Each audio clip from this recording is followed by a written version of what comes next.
Sir, nagpupurga po ba kayo ng mga ibon nyo? Pupurga ba kayo sa mga ibon? Sabi niya, hindi na ako nagbibigay ng pamurga. So, kagaya ng sinasabi ko sa inyo, hindi si Jose Torres, Sir Jose Torres na yon, hindi siya nagbibigay ng pamurga na. Kasi, nagbibigay siya ng bawang. So, regular siya nagbibigay ng bawang. Kaya sa atin dito, regular tayo nagbibigay ng bawang. O hindi ko na rin kailangang purgahin sila. Dahil nasubukan ko na rin naman dati yan na lagi akong regular nagtas nagpurga ako, wala namang lumabas ng mga bulate. Tinanong ko rin siya kung nagbabakuna ba siya. Sabi niya sa akin naman, sabi ko, nagbabakuna po ba? Kaya sabi niya, ang sinasabi niya sa akin, sabi ko, paano po kayo nagbabakuna?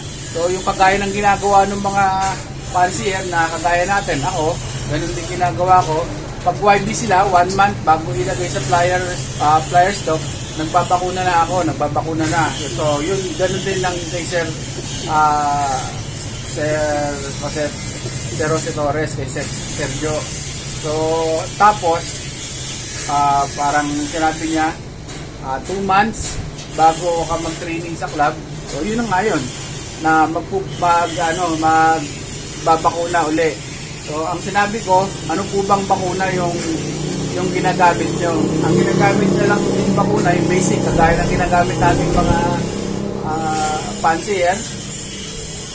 Meron namang mamahal na bakuna. Ang ginagamit nyo yung kay Sir Boss and then PMB, yung kulay puti, oil base yun. So, hindi yung mga ginagamit ko dati. Ngayon, nagsubok lang din ako ng ibang bakuna. So, okay din naman yung sinubukan ko ngayon. Pero dati, ang ginagamit ko yun na rin yung kasi mas mura nga. Parang 50 shots, 700. Parang ganun. 1.2 o 1.3 na ngayon yung 100 shots. So, yun. Yun, nagbabakuna siya. Tapos, 6 na oras magpalipad. Tapos, tinanong ko rin dati. Kasi kung nasusubaybayan niyo si Sir Joe Torres, kung nasusubaybayan niya siya, meron siyang aviary dati. Meron siyang aviary doon na malaki. Doon sa kanyang flyer slope. So, sir, sabi ko, wala na yung yung aviary mo dito na malaki yung kasi wala naman akong flyer.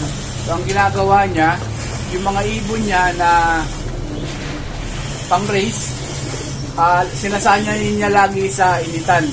Doon lang sila, kunyari, ang pinakapahinga sila siguro, nandun lang sila sa loob ng flying pen ang laki ng flying pen Tapos dapuan lang, walang bubong, so nandun lang yung mga ibon. So ang sinasabi niya sa akin, ganito lang yan, kailangan mong sanayin yung mga ibon mo kung ano yung ginagawa nila. So tignan mo yung mga gwardiya o yung mga construction boys, ang lalakas ng katawan niyan kasi yung lagi nilang ginagawa, araw-araw, basic na sa kanila yung mga mabibigat na trabaho. So pagka hindi mo sinanay sila na ganun, kunyari, nag-opisina, tapos lalagay mo sa construction, so mahihirapan sila dahil nga hindi yun talaga yung nakasanayan ng katawan nila. So yung mga yon, nasanay sila na laging lumilipad, laging nasa initan. So basic na lang sa kanila, walang kailangang pag-usapan, parang ganun. So basic sa mga ibon na okay lang na mainit, okay lang na matagal na lumipad. Yun yung sinasabi niya. So yun lang, parang iano mo sa tao na pag lagi mo siyang ginagawa, makakasanayan mo na siya, so madali na para sa'yo, hindi ka na mahihirapan. So guys, tinanong ko rin si Sir Joe kung nagseseltos ba siya. So nagseseltos din siya talaga, so malayo na bago siya sumasabay sa truck. So alin yun nga yung mga dahilan, yung mga sakit-sakit na makukuha, tsaka hindi siya nagtotos daw ng malapit na sasabay sa truck kasi nga yung mga ibon niya batak na 6 na oras lumilipad, siguradong kahit ihagis mo ng medyo malayo-layo yun, uwi yun. So yun yung sinabi niya, nagsiselto siya. Tapos ang pinaka-importante daw sa lahat, sanayin mo yung mga ibon mo na matutong mag-isa. Sanayin mo sila na pagka nagtotos ka, so dala-dalawa, isa-isa, para masanay sila na malakas yung loob nila na kahit sila mag-isa, babakla sila kasi sanay sila na lumilipad na mag-isa. So yun yung yun yung sinasabi niya, importante sa kanya, o importante raw sa kanya na kailangan itos mo yung ibon mo ng solo-solo, isa-isa. So yun, sa sobrang, minsan nga doon, pagka dating ng training, pahinga lang yung mga ibon, tuto ka, tapos mamaya na, magtotos na siya uli, para sanayin yung mga ibon niya na lumipad na mag-isa. So, importante rin nga talaga yun. Sinasabi niya, kung magpupuling ka, yung mga ganon-ganon, importante na bumabaklas yung ibon mo na kahit siya lang mag-isa, lumilipad siya. So, yun yung mga sinabi niya. So, nagtanong din ako sa kanya tungkol sa breeding. So, sinasabi ko paano siya mag-breed. So, kasi sa mga gamot-gamot, medyo parang imported yung sinasabi niya sa akin na mga gamot-gamot. Kasi nga, hindi naman sa basta mga ganun ginagamit niya, mahirap na magsalita ako. Hindi ako ganong pagkadating sa gamot. So, yun yung ginagamit niya ay may imported na gamot. So, karaniwan mga ginagamit niya, imported na gamot. So, tinanong ko siya sa breeding, tinatanong ko sa kanya, paano po kayo mag-pair ng ibon nyo? Paano po kayo mag-breed sa mga ibon nyo? Ang sinasabi niya sa akin, dapat ikaw yung mag-pair sa ibon mo. Parang, di ba, meron tayong natural na okay din naman. Sinasabi, natural, pag sumasamahin mo dyan, tapos piliin nila yung gusto nila maging asawa, okay naman din yung nagiging anak ng mga ibon. Kasi nga, kahit ikaw mismo mag-pair, hindi mo rin naman alam kung mag-click yung parehas pairing na yon. So, hindi mo rin alam. So, kung natural o ikaw mag-pair, hindi mo pa rin alam. So, ang sinasabi niya sa akin, mas maganda na ikaw yung mag-pair para meron kang goal, meron kang parang masisiyahan ka sa sarili mo na okay pala yung pinagparis mo na to, yung pakiramdam mo na parang gusto mong pagparisit ng dalawa na to. So, pagka tumira yung pair na yon, parang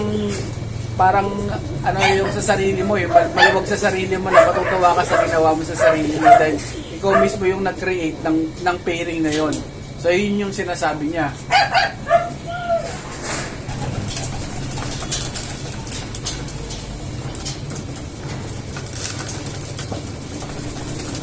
Pagka-loading day, ito mga tayo, isang beses lang ito kumakain, pinapaano ko lang ito ngayon. Kaya kahit na anong oras ko sila pakainin, kakain na sila. So, subukan ko mag-pooling mamaya. May mga pa-pre-pooling yung mga club. So, hindi mahirap pamili pagka ganitong marami sila. Kasi, hindi pa talaga consistent kung sino yung mga nauuna lagi. So, sunod-sunod lang lagi sila. Pero ang sarap manood ng datingan nila kasi sunod-sunod. Tapos parang hindi na sila halos umiikot o isang ikot, tapos baba na sila agad. Yung iba hindi na umiikot, kaya sarap tignan.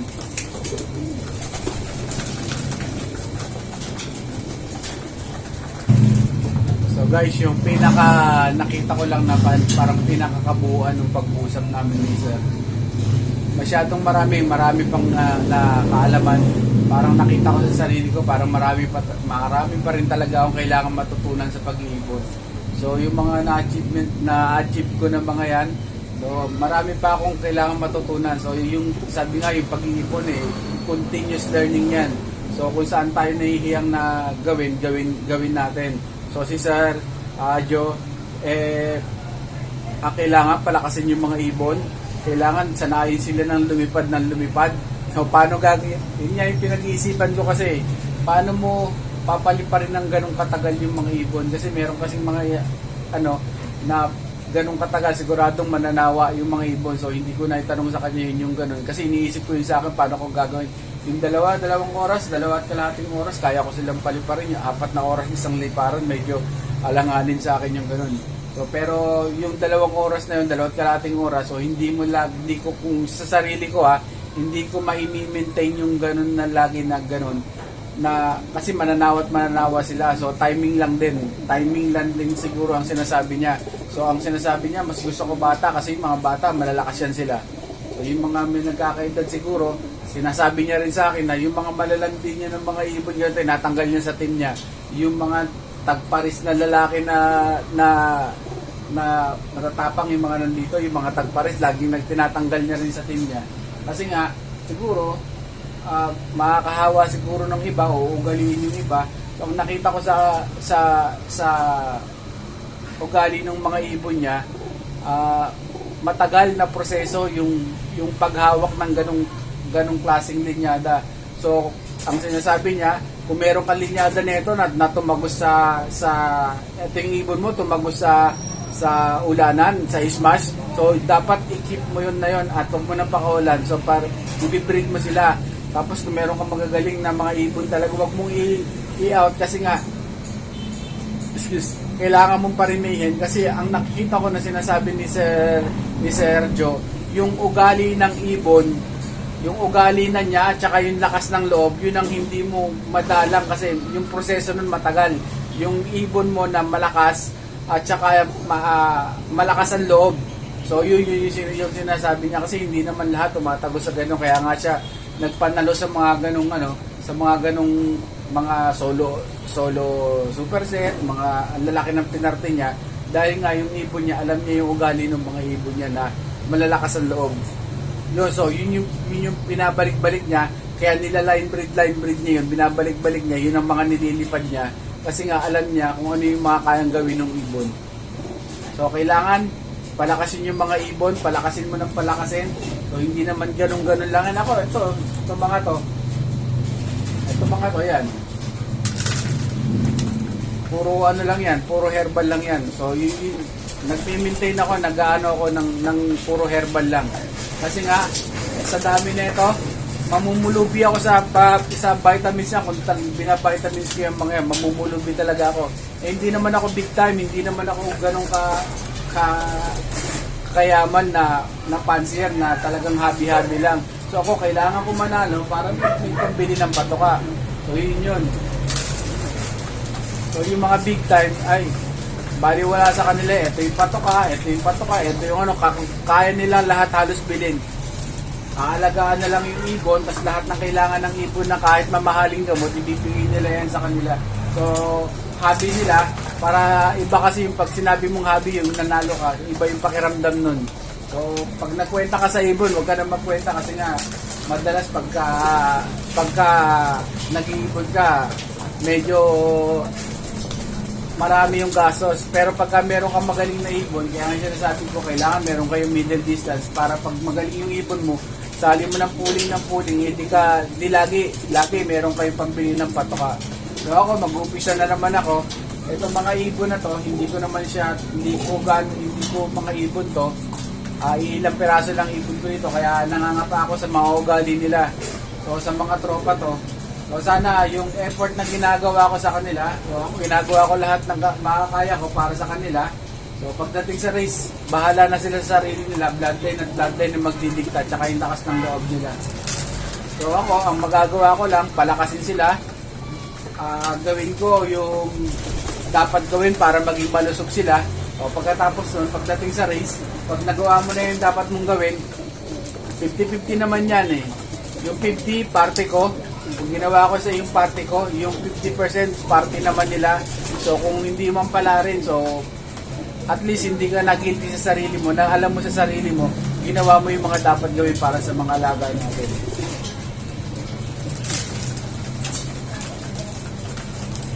Guys, abangan nyo rin yung mga susunod nating mga vlog. Marami pa tayong pag-uusapan at marami pa rin mga pansier tayo na bibisitahin na magagaling. So alamin natin lagi yung mga sistema na ginagawa nila. So ganun lang talaga. Kung nasa ang bracket kayo ng pamumuhay, kung kagaya ko na medyo hindi naman ganun nakakaluwag-luwag o hindi naman ganun karami yung pambili ng patoka, okay. Kaya ako na puro herbal lang. So sila, gusto ko rin mga new days, gusto ko rin ma-interview yung mga big time na Lokman. Kagaya ng mga Lokman nila Sir Arvin, yung mga galing sa mga big time din na pansier. So tignan natin kung gaano ka big time yung mga ginagawa nila para sa mga ibon nila. So tignan natin kung kakayanin ba natin bilang ako o bilang ikaw na simpleng pansier. Tignan natin yung sistema na ginagawa nila kasi medyo magastos talaga sa pag-iibon. So, sa pag-iibon nila. So ako hindi ako ganun kagastos kasi nga puro herbal lang to. Pag may patoka sila na ganyan, di okay na yun sa kanila. So tingnan nyo, okay naman sila eh. Oh. Walang gamot-gamot yan.